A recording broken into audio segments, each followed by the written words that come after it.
In the early 1960s, Cambodia was often described as an island of peace. While war consumed neighboring Vietnam, Prince Norodom Sihanouk maintained a policy of extreme neutrality, positioning himself as the charismatic guardian of a stable, independent constitutional monarchy. But in the countryside, that stability was a mirage. Rural farmers were losing their land to urban elites and Chinese middlemen. Corrupt officials siphoned off agricultural loans, while the military used a system called ramassage to force peasants to sell their rice to the state at prices far below the market rate. These grievances exploded in April 1967 during the Samlout Uprising.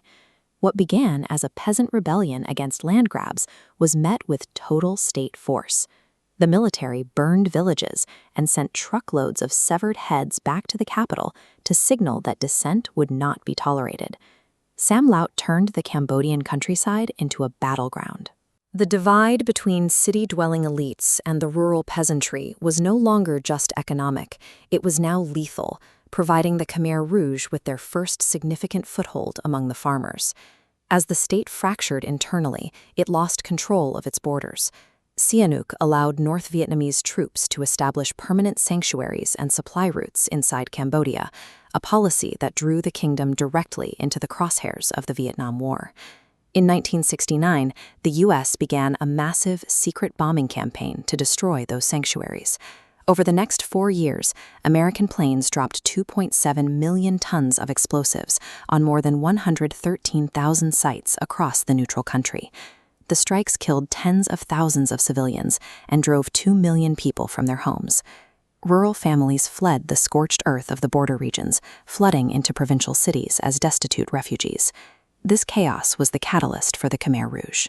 Their leader, Samlout Uprising, later known as Pol Pot, had spent years in the jungle with a small group of communist radicals, waiting for the right moment to strike at the monarchy.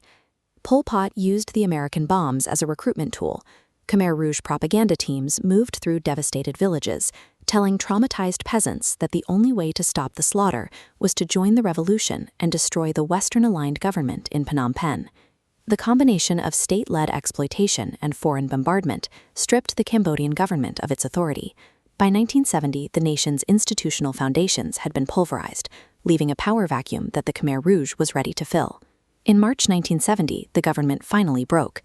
While Sihanouk was traveling abroad, right-wing military leaders led by General Lon Nol staged a coup. They abolished the monarchy and established the pro-US Khmer Republic, immediately plunging the country into total civil war.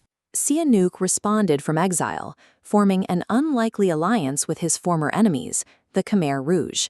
He broadcasted a plea to his supporters in the countryside, urging them to enter the jungle and fight the Lon Nol regime. The army was crippled by fraud. Commanders pocketed U.S. aid using ghost soldiers, non-existent men whose salaries went to the elite. While generals grew rich, frontline troops starved. Officers even sold American-supplied rifles on the black market directly to the Khmer Rouge. The Khmer Republic didn't just lose on the battlefield, it disintegrated from within. The very people tasked with defending the state were actively profiting from its destruction, leaving the path to the capital wide open. By 1975, the Khmer Rouge had evolved into a disciplined force of 50,000.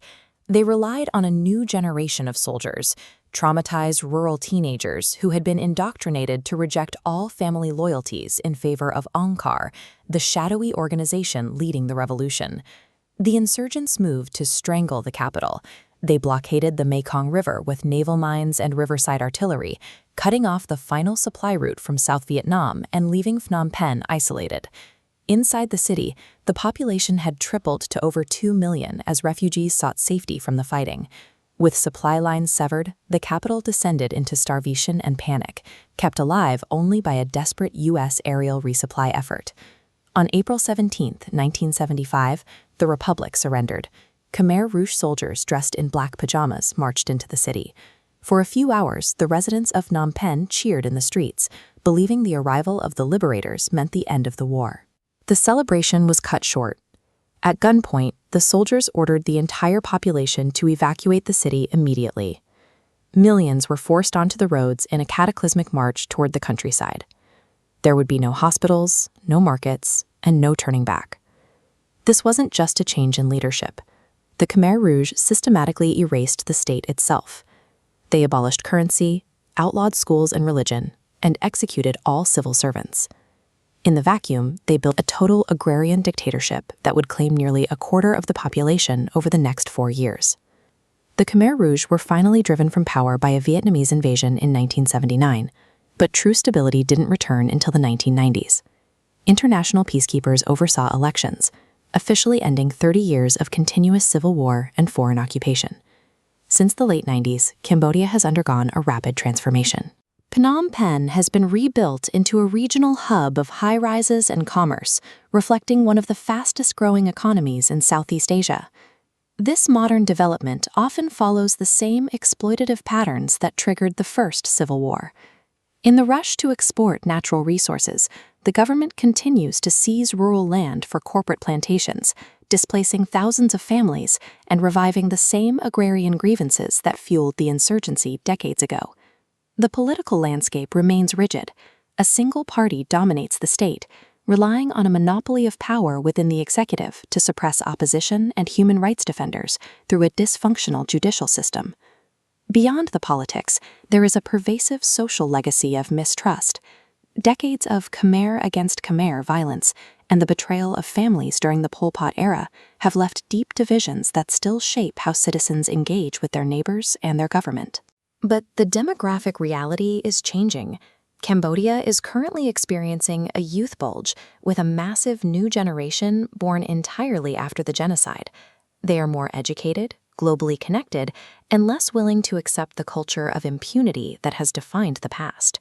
The core challenges, land exploitation, centralized power, and political mistrust persist as a legacy of the 1970s collapse.